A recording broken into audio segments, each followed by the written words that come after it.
हैं, धनखड़ साहब की बात हम कर रहे हैं, लेकिन बात धनखड़ साहब की नहीं है, अविश्वास की है। सरकार पे अविश्वास की बात है। और जिस प्रकार हम लोग देख रहे हैं सदन के अंदर, चाहे दोनों सदन हो, वहां पर सदन नहीं चल पा रही है। और सबसे बड़ी चीज की विपक्ष चाह रहा है कि सदन चले, सत्ता पक्ष नहीं चाहता है। पिछली बार भी आप लोगों ने साल भर पहले देखा होगा, 146 सांसदों को दोनों सदनों से बाहर कर दिया गया था। उसके बाद फिर लोकसभा का चुनाव होता है, लोकसभा के चुनाव के बाद से भी हम लगातार देख रहे हैं। इसी उच्च सदन में हम लोगों ने जया बच्चन को देखा, जया बच्चन बनाम धनखड़ साहब को देखा, सुना, वो भी बहुत ही दुखदाई था। लेकिन अब अभी थोड़ी देर पहले आप सुन रहे थे मल्लिकार्जुन खड़गे साहब की बात भी सुना रहे थे हम। तो महत्वपूर्ण है यहाँ पे कि लोकतंत्र की हत्या हो रही है, ये विपक्ष कह रहा है। अदानी के मसले पे विपक्ष चाहता है कि बात हो। ऐसे कई मामले हैं जिस पर विपक्ष बात करना चाहता है, लेकिन सत्ता पक्ष उसके लिए कुछ ना कुछ लेकर चला आता है। क्या ये सब चलते रहेगा? और इससे देश में जो सदन क्यों बैठती, संसद क्यों बैठती है? इसलिए क्योंकि वहां पर देश के लिए नियम कायदे बनाए जाए, देश को कैसे सुचारू ढंग से चलाया जाए, इस पे बात हो। लेकिन यहां उन सब चीजों पे बात न करके यहां सिर्फ और सिर्फ अपनी सरकार कैसे बचाई जाए, विपक्ष को कैसे यहां नेस्तनाबूद किया जाए, ये बातें हो रही हैं। मतलब ये बातें हो ना हो, ये दिखाई दे रहा है। क्या कहेंगे आप इस पे, प्रेम कुमार जी? जी शुक्रिया राजीव जी। देखिए, ये पूरा प्रकरण जो अभी शुरू हुआ ताजा तरीन, वो इस बात से नहीं शुरू हुआ कि सत्ता पक्ष सदन नहीं चलने देना चाहता है। इससे आगे आसन सदन नहीं चलने देना चाहता है, यहां से बात शुरू हुई है। गंभीरता यहां पर है। मल्लिकार्जुन खड़गे जब बोलते हैं कि आपका इंटेंशन सदन नहीं चलने देना है और ऐसा है, तो ये लोकतंत्र की इससे हत्या हो रही है। ये जो वो बात कहते हैं, ये बेस है इस पूरे अविश्वास प्रस्ताव का।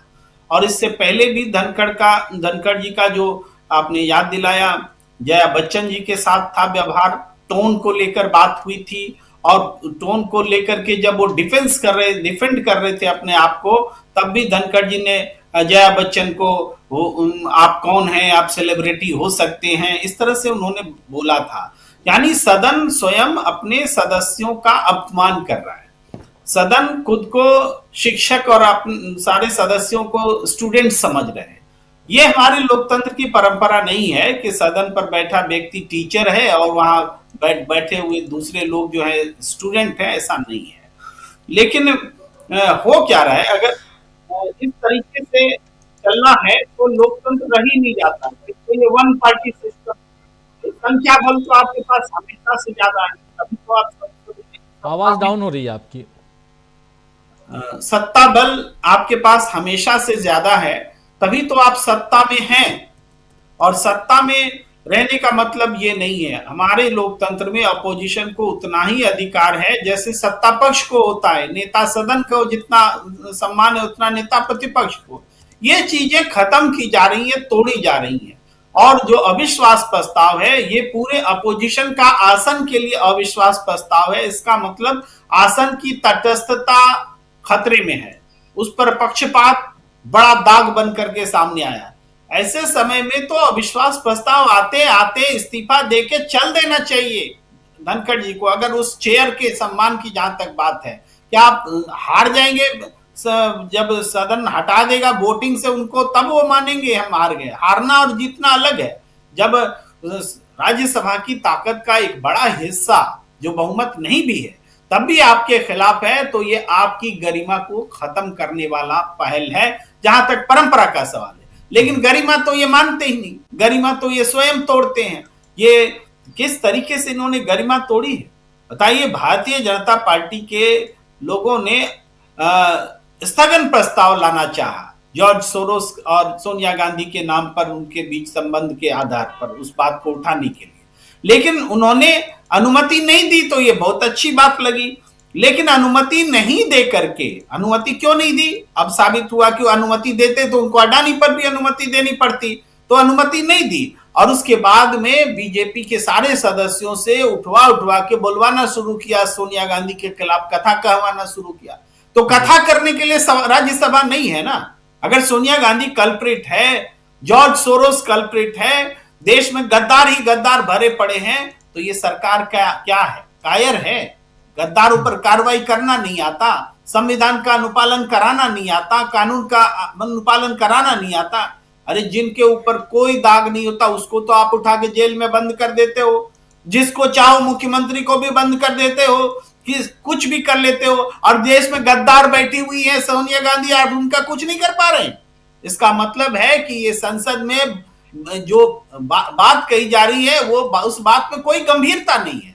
ये बात किसी चीज की पर्देदारी के लिए किया जा रहा है। वो ये है बोलचाल की भाषा में, हम सोरोस पर नहीं बोलेंगे, तुम अडानी पर मत बोलो, हम सोरोस पर कुछ नहीं बोलेंगे, सोनिया गांधी को भी नहीं जोड़ेंगे, आप अडानी और मोदी एक है, बोलना बंद कर दो। ये कॉम्प्रोमाइज चाहते हैं वो। इससे पहले भी वो जब चाइना के सवाल पर, सीमा के सवाल पर कांग्रेस पार्टी अपोजिशन उठ करके आता था, बोलता था, तो वो चाइना, राहुल गांधी से कौन राजनयिक मिला, चाइना में इन्होंने कौन सा साइन कर दिया, तमाम बातें बोलते। जैसे चाइना का सवाल उठाना बंद हो जाता है वो सब मामले खत्म हो जाते।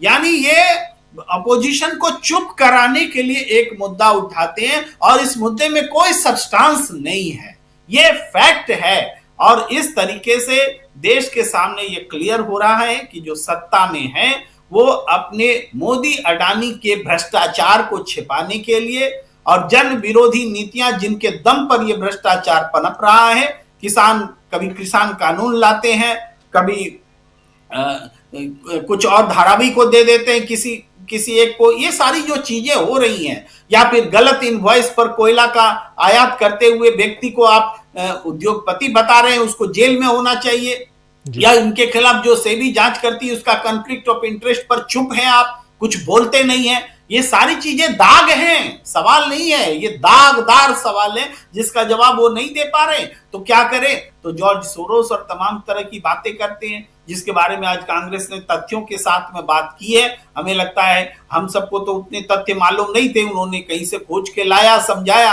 तो हमें आज पता चला कि भाई जॉर्ज सोरोस को फंड करने का जो सोर्स है वो यूएन से आता है, तो ये उसमें भारत का भी कंट्रीब्यूशन होता है। ये सब बातें हमें नहीं पता थी, लेकिन आज पता चला, कांग्रेस ने रिसर्च किया और चीजें बताई।